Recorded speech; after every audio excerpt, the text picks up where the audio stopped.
Ever been puzzled about how to sort a list of custom objects by a specific field using Java 8 streams? Today I'll make it super clear for you.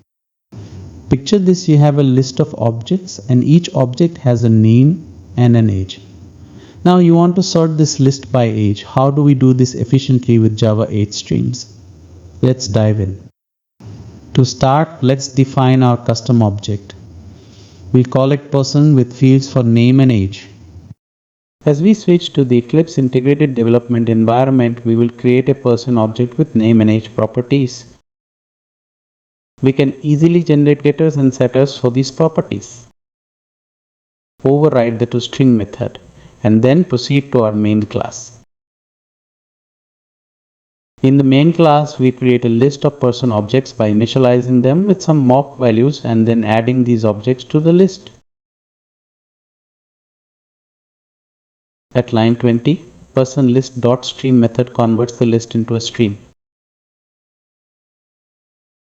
We can then apply the sorted method on the stream to sort it by age, followed by the collect method to gather the sorted stream back into a list.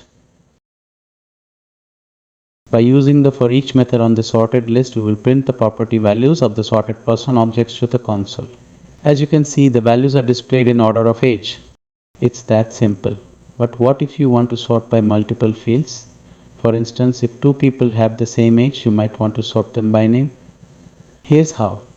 The then comparing method in Java 8 streams is used to chain multiple comparators, allowing for secondary sorting criteria when the primary comparator finds equal values.